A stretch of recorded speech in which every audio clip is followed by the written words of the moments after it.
The billionaire walked in and saw his fiancée holding the maid captive. He was shocked. At first, everything seemed normal. The sun was shining over the Whitfield estate, wedding flowers were being delivered, and nobody in that house had any idea that by sunset, everything they believed about love, loyalty, and trust would fall apart in one single moment. Hey, welcome back to the channel, friends. If you're new here, this is the place for real emotional stories that stay with you long after they end. Before we begin, tell me, which country are you watching from today? Drop it in the comments, I'd love to know. Today's story is about betrayal hidden behind a smile, a secret that almost cost someone their life, and a truth that no one saw coming. Stay with me until the end, because this one is unforgettable. Nobody in Colton Bay knew Daniel Whitfield the way his housekeeper did. Elena Ramirez, 34 years old, had worked in the Whitfield mansion for almost 6 years. She started as a part-time cleaner when Daniel's father was still alive, and after the old man passed, Daniel kept her on, trusted her with the keys to every room, and treated her less like staff and more like family. Elena had a quiet strength about her. She'd raised her younger brother alone after their parents passed, worked double shifts through nursing school before the money ran out, and ended up here, in this enormous house on the cliffs above the Pacific, dusting shelves worth more than the apartment she grew up in. She never resented it. Daniel was kind. He remembered her birthday. He asked about her brother. When she was sick last winter, he sent his own doctor to her apartment without her even asking. Elena would have said, without hesitation, that Daniel Whitfield was one of the good ones, a billionaire who hadn't let money turn him cold. Which was exactly why she was so uneasy about Victoria. Victoria Hale, 30 years old, had come into Daniel's life 8 months ago at a charity gala in San Francisco. She was stunning, magnetic, the kind of woman who filled a room the second she walked into it. Daniel fell fast. Within 4 months he'd proposed. The wedding was set for 3 weeks from now, and the entire estate had been humming with preparation ever since, florists, caterers, wedding planners moving through the halls like a small army. Elena tried to like her. She really did. But something about Victoria never sat right. It was small things at first. The way Victoria's warmth vanished the instant Daniel left the room. The way she spoke to the staff, sharp, dismissive, like they were furniture that occasionally needed instructions. Elena brushed it off as nerves, or the stress of planning a wedding this large. Brides could be difficult. That wasn't a crime. But then came the phone calls. Elena first noticed it 3 weeks ago while cleaning the West Wing sitting room. Victoria's voice, low and tense, drifting from behind a half-closed door. "I told you, it's almost done. 3 more weeks and everything changes. Just be patient." A pause. Then, colder.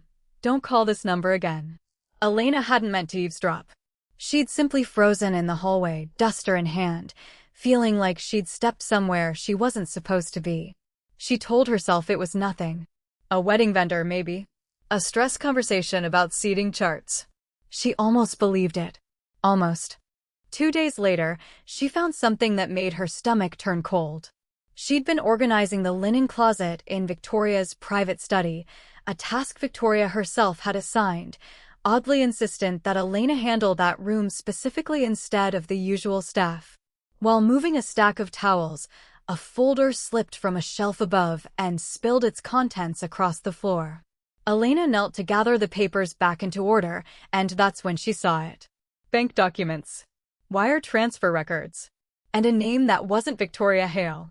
The name on every document was Victoria Ashworth. Elena's hands went still. She stared at the papers, her mind racing to make sense of what she was looking at. A birth certificate, a property deed in Nevada, a folder labeled, in neat black handwriting, DW, life insurance, postnuptial. Her heart pounded so hard she could hear it in her ears. She didn't understand everything in front of her. Not yet. But she understood enough to know this wasn't a bride's paperwork. This was something else. Something that had been built carefully, quietly, for months. She heard footsteps in the hallway and shoved the folder back onto the shelf so fast her hand shook, gathering the fallen papers just as the door swung open. Victoria stood in the doorway, her expression unreadable. "What are you doing in here?" "Just the linens, ma'am," Elena said, holding up a folded towel like evidence of her innocence. "You asked me to organize this closet." Victoria's eyes moved slowly around the room, the shelf, the folder, the towels, before landing back on Elena's face. For one terrible second, Elena was certain she knew. That somehow, Victoria could see straight through her. Then Victoria smiled, sweet as sugar. "Of course. Thank you, Elena. That'll be all for today." Elena nodded and hurried out, her legs unsteady beneath her, her mind screaming one single thought. "I need to tell Daniel. But how do I tell him something like this 3 weeks before his wedding without proof, without anyone believing me?" She had no idea that Victoria had already noticed something was wrong. And she had no idea just how far Victoria was willing to go to make sure her secret stayed buried. That night, Elena barely slept. She lay in her small apartment above the estate's garage, staring at the ceiling, replaying the documents in her mind. Victoria Ashworth. Life insurance. Postnuptial. None of it made sense on its own, but together, it painted a picture Elena didn't want to believe. She thought about going straight to Daniel. But what would she say? "Sir, I was snooping through your fiancée's private study, and I think she's hiding something." He'd think she was overstepping. Worse, he might think she was jealous, or trying to sabotage the wedding out of some misplaced loyalty to his late father. Elena had seen it before, the way people dismissed household staff the moment they said something inconvenient. She needed proof. Real proof. Something undeniable. The next morning, she went about her work as usual, moving through the halls with her heart in her throat every time Victoria's voice echoed from another room. She watched her more closely now, the way Victoria's charm switched on like a light the moment Daniel appeared, and clicked off the second he was gone. She watched how Victoria handled the household staff, dismissing the caterers over minor details, snapping at the florist over an unacceptable shade of white. And she noticed something else. Victoria was always on her phone. Always stepping into another room to take a call. Always lowering her voice. Elena decided to wait. To watch. To be patient, the way you'd wait out a storm, hoping it passed before it did any damage. But 3 days later, everything changed. It was late afternoon when Elena returned to Victoria's study to retrieve a coffee cup she'd forgotten earlier. She knocked out of habit, heard no answer, and stepped inside, only to find Victoria standing at the open safe behind her writing desk, a stack of documents in her hands, and an old flip phone Elena had never seen before sitting on the table beside her. Victoria turned, and for the briefest instant, her face lost every trace of warmth. It was like watching a mask crack. "I told you never to come in here without knocking," Victoria said, her voice low and dangerously calm. "I did knock. I'm sorry, I just needed. Get out." Elena backed toward the door, her pulse hammering, but her eyes caught one more detail before she left, a photograph half-tucked beneath the documents. A photograph of a man who was not Daniel Whitfield, his arm around Victoria, both of them laughing on a beach somewhere. On the back, in the same neat handwriting, Marcus and V. Cabo, 6 months ago. 6 months ago. The same month Victoria had met Daniel. Elena walked out of that study with her mind spinning, more certain than ever that something was deeply, dangerously wrong. She needed to tell someone. Tonight. She couldn't wait any longer. She decided she would go to Daniel the moment he returned from his business trip in New York, tomorrow evening. She would tell him everything, proof or no proof, and let him decide what to do with it. It was his life. His choice. But he deserved to know the truth before he tied it to a woman who might be building an entirely different future behind his back, one that didn't seem to include him living very long inside it. What Elena didn't know was that Victoria had seen the flicker of recognition in her eyes the moment she looked at that photograph. And Victoria was not a woman who left loose ends lying around. That night, alone in her study, Victoria made a phone call of her own. "We have a problem," she said quietly into the phone. "The housekeeper knows too much. I need it handled before Daniel gets back tomorrow." There was a pause, and then she added, her voice flat and businesslike, as if she were discussing nothing more serious than a scheduling conflict. No, not like that. Just make sure she doesn't get the chance to talk. Daniel's flight back from New York was delayed by 6 hours, a small, ordinary inconvenience that would end up mattering more than anyone could have guessed. Elena didn't know about the delay.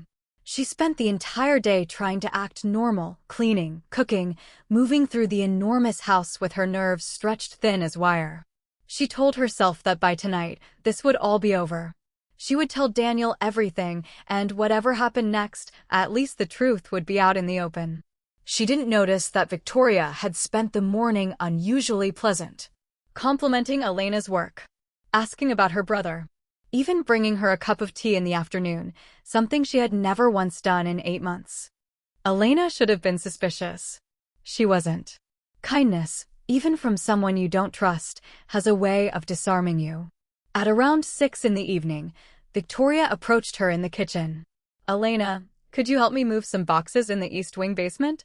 Old wedding decorations Daniel's mother left behind. I want to sort through them before the ceremony. It was a normal enough request. Elena had done 100 similar tasks.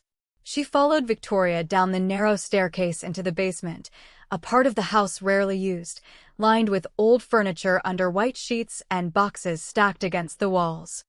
They're over here, Victoria said, gesturing toward a corner near the old wine cellar. Elena stepped forward, and that was the last normal moment of the evening. What happened next took less than 90 seconds, but to Elena, it felt like an eternity. A cloth pressed over her mouth from behind. A sharp chemical smell. Her vision swimming, her knees buckling, strong hands, not Victoria's alone, someone else's, a man's, catching her before she hit the ground. When Elena's eyes fluttered open again, her wrists were bound behind her back with rope, tight enough to bite into her skin. Tape covered her mouth. She was on her knees in the middle of the basement, her head throbbing, her thoughts thick and slow from whatever had been used to knock her out.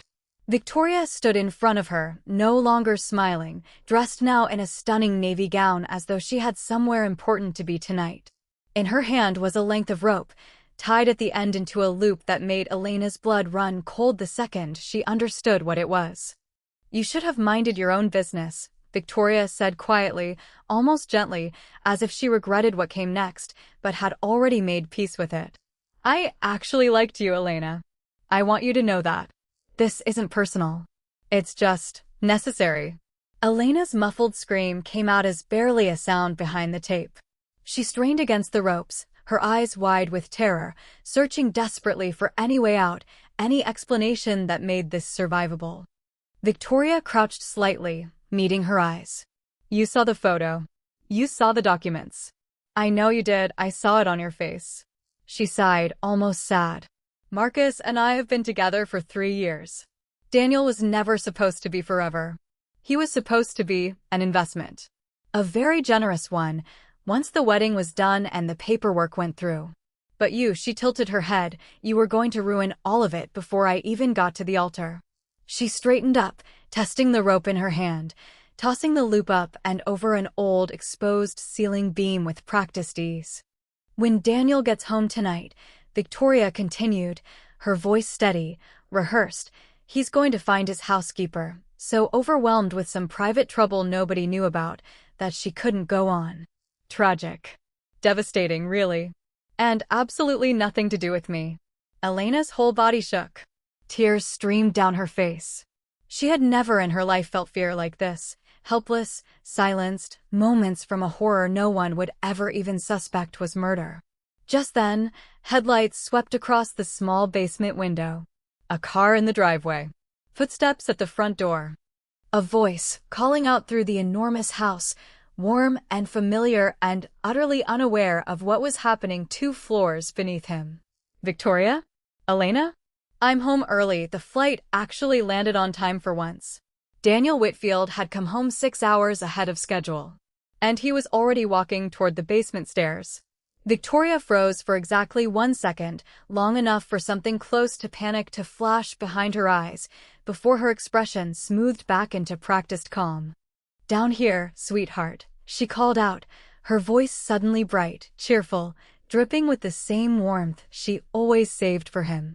"You would not believe the mess your mother left in this basement." Elena's heart lurched with something close to hope. Daniel was here. He was actually here. If she could just make a sound, just one sound before Victoria. Victoria's eyes cut to her, sharp and warning, the rope still in her hand, the noose still swinging gently above them both. "Not one sound," she whispered, so low only Elena could hear it. "Or I promise you, whatever happens next will be so much worse." Footsteps on the basement stairs. Elena's whole body trembled, torn between the flicker of hope rising in her chest and the very real terror of what Victoria might do in the next 10 seconds.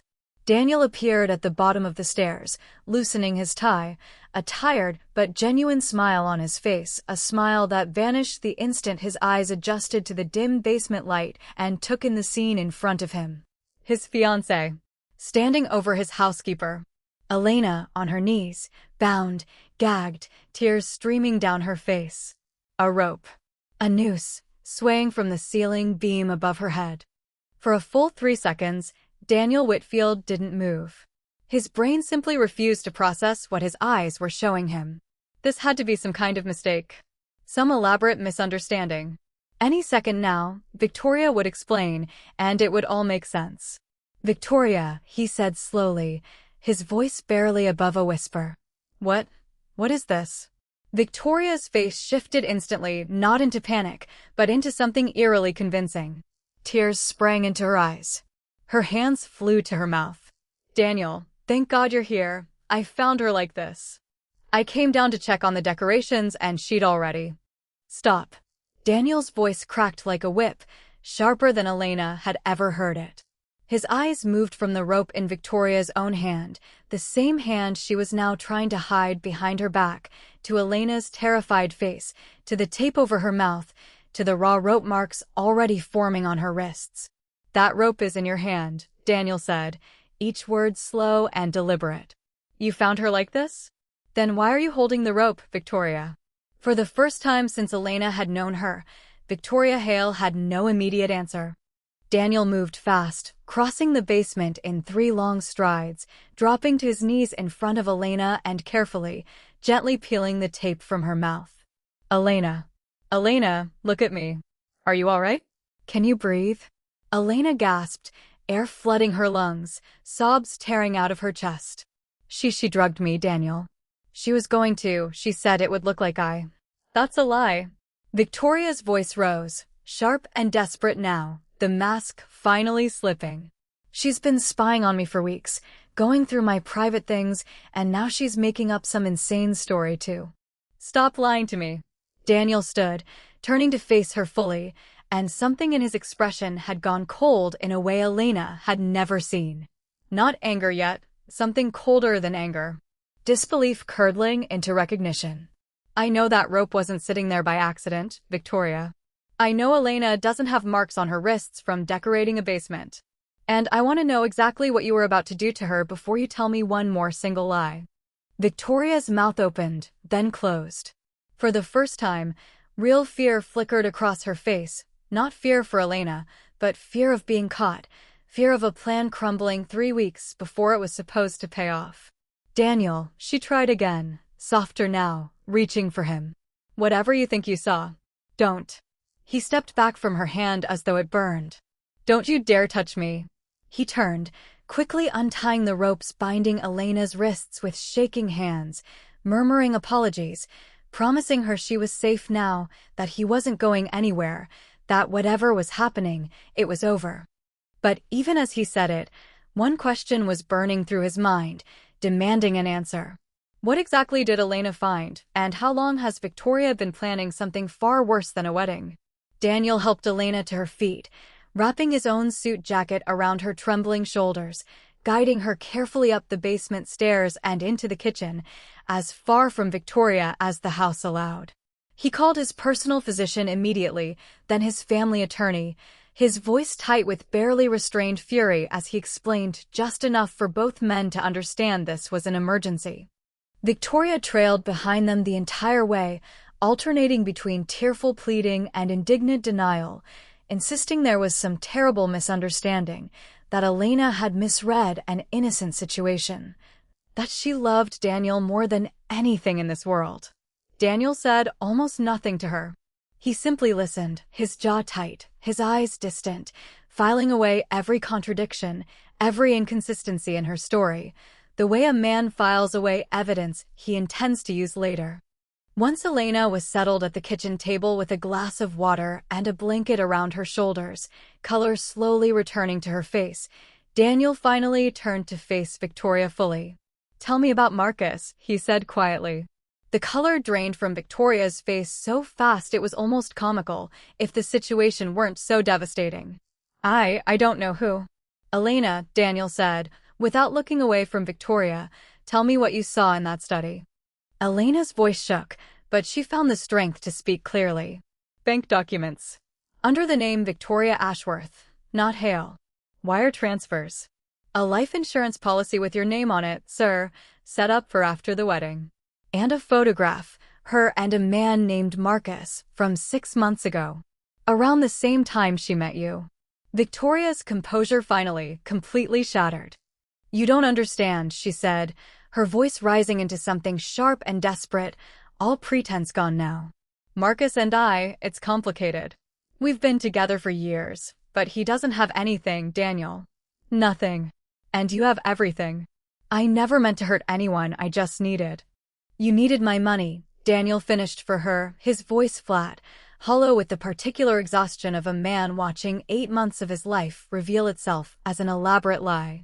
"You needed my money badly enough to marry me under a fake identity, set up a life insurance policy in my name, and then," his voice cracked slightly, "and then when my housekeeper found out, you decided the easiest solution was to kill her and stage it as a suicide." "I wasn't going to actually," Victoria started, then stopped, realizing even she didn't believe her own denial anymore. The doorbell rang.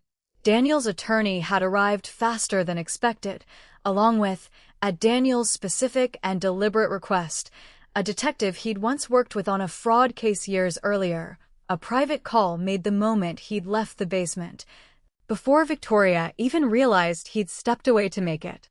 What followed over the next hour unraveled faster than Victoria could have imagined. A background check that took less than 20 minutes revealed her real name, her real history, 3 previous engagements to wealthy men across 2 states, each one ending abruptly, each one involving a substantial settlement, none of them ever making it to an actual wedding. Marcus Ashworth, it turned out, wasn't just her boyfriend. He was her husband, married 11 years ago in Nevada, a marriage that had conveniently never been dissolved, which meant her engagement to Daniel had been fraudulent from the very beginning. Elena listened to all of it from the kitchen table, still shaking, still processing how close she had come to dying in that basement over paperwork she never should have stumbled across, paperwork that, it turned out, had just saved Daniel from a devastating, possibly life-ending mistake. Victoria was arrested that night on charges of fraud, and, once Elena gave her full statement to the detective, attempted murder as well. She was led out of the Whitfield estate in handcuffs, her wedding gown fitting still hanging untouched in the closet upstairs, her carefully built future collapsing in the span of a single evening. Daniel stood on the front steps and watched the patrol car disappear down the long driveway, feeling something he couldn't quite name, grief for a relationship that had never actually existed, and underneath it, a slow, cold gratitude that the truth had come out before it was too late. The days that followed were a blur for both Daniel and Elena.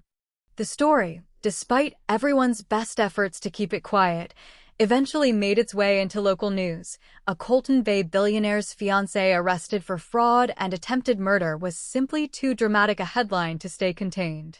Reporters camped outside the estate gates for nearly a week. Daniel canceled the wedding venue, the caterers, the flowers, all with a kind of numb efficiency, as though completing paperwork for a house fire rather than a broken engagement. Elena, meanwhile, struggled with the aftermath in quieter ways. She had nightmares about the basement, about the weight of the rope she'd felt tighten around her wrists, about the calm, almost gentle way Victoria had explained she was about to die. She flinched at loud noises. She avoided the East Wing basement entirely, unable to walk past that staircase without her chest tightening. Daniel noticed. Of course he noticed. And in the weeks that followed, something shifted quietly between them, not romance, not yet, nothing so simple or fast, but something deeper than employer and employee. He checked on her constantly. He insisted she take paid leave to recover, which she initially refused out of stubborn pride until he made it clear it wasn't a request. He personally covered every session with a therapist who specialized in trauma, driving her there himself on the days she was too shaken to go alone. You didn't have to do any of this, Elena told him one evening, nearly a month after the incident, as they sat together on the back terrace overlooking the ocean, the same view that had once seemed to belong to a completely different life. Yes, I did, Daniel said simply. You could have stayed quiet, Elena. You could have looked the other way and let me marry a woman who was planning to. He couldn't finish the sentence, even now. You risked your life to protect mine. That's not something I can just say thank you for and move on. I didn't do it to be a hero, Elena admitted quietly. I did it because it felt wrong to stay silent. I kept thinking about your father, how much he trusted me with this house, with this family. I couldn't let something happen to you and live with myself, knowing I'd seen the signs and said nothing. Daniel was quiet for a long moment, watching the waves roll in below the cliffs. My father always said the people who work hardest for you are usually the ones you notice least, he said finally. He was talking about you, you know. Even back then. Elena felt her throat tighten, unexpected tears stinging her eyes. In 6 years, no one had ever said something like that to her, had ever made her feel like more than hired help quietly moving through the background of someone else's life. It would be many more weeks before either of them acknowledged what was slowly, quietly growing between them. Neither wanted to rush into anything, not after everything that had happened, not with the wounds from Victoria's betrayal still raw. But something had changed in that basement, in the moment Daniel chose to believe Elena over the woman he thought he loved. Trust, once broken so completely by one person, had been rebuilt, brick by another. 6 months passed. Victoria's trial concluded with a conviction on multiple counts, fraud, identity deception, and attempted murder, earning her a sentence that would keep her behind bars for the better part of the next 2 decades. Marcus, her real husband, was arrested separately for his role in the scheme, having helped drug Elena that night in the basement, waiting just out of sight until Victoria needed his hands. Neither of them would see freedom again for a very long time.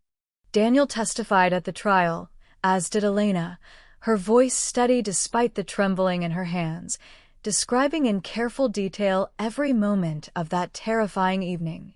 When it was over, when the verdict was finally read and the gavel came down, Elena felt something loosen in her chest that had been clenched tight since that night in the basement, a fear she hadn't even realized she was still carrying. Life at the Whitfield estate slowly found a new rhythm. Daniel threw himself into his work for a while, using the distraction to process everything that had happened, while Elena resumed her duties around the house, though everything between them felt different now, softer, more honest, built on something real instead of the polite distance that had once defined employer and employee. It was Daniel's assistant, of all people, who finally said what everyone around them had quietly noticed for months. You two do realize you look at each other the way people look at someone they're in love with, right? She said one afternoon, catching Daniel staring just a moment too long as Elena laughed with the gardener over some small joke in the yard below his office window. Daniel didn't deny it. He'd stopped denying it, at least to himself, months ago. That evening, he found Elena on the same terrace where they'd talked all those months before, watching the same waves roll endlessly toward the same shore. Elena, he said, sitting beside her, his heart hammering in a way it never had, not even with Victoria, not even in the earliest, most infatuated days of that relationship. I need to tell you something, and I need you to know you can say no, and nothing between us will change. You'll still have your job, your home here, for as long as you want it. Elena turned to face him, something soft and knowing already in her expression, as though she'd been waiting for this conversation for longer than she'd admitted even to herself. I think somewhere in that basement, Daniel continued, his voice unsteady, watching you nearly die because you cared enough about my life to risk your own, I understood something I'd been too blind to see with Victoria in 8 entire months. Real love doesn't come dressed in expensive gowns and rehearsed smiles. It looks like someone who tells you the truth even when it costs them everything. It looks like you. Elena's eyes filled with tears, but this time, they were nothing like the tears she'd cried in that basement. Daniel, I'm your housekeeper. People will talk. It'll be complicated and messy and… I don't care, he said simply. I've had complicated. I've had a woman who looked perfect on paper and turned out to be planning my funeral.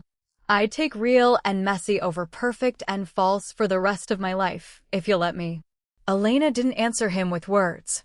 She answered him by reaching for his hand, lacing her fingers through his, the same hands that had been bound and helpless in that basement, now choosing, freely and completely, to hold on to him.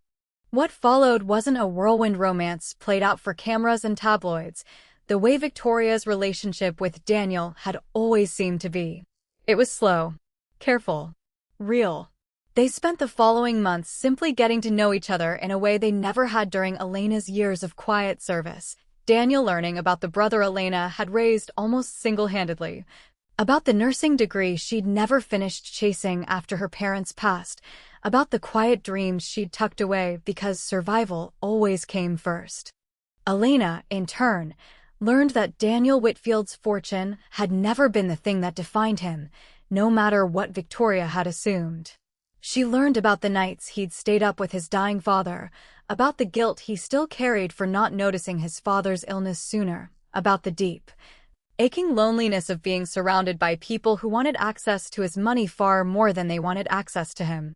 You're the only person who's ever looked at me and seen exactly what I have to offer, instead of what I'm worth, he told her one night, and Elena understood, finally, completely, why he'd fallen for her the way he had, not despite the ordinary, unglamorous parts of her life, but because of them.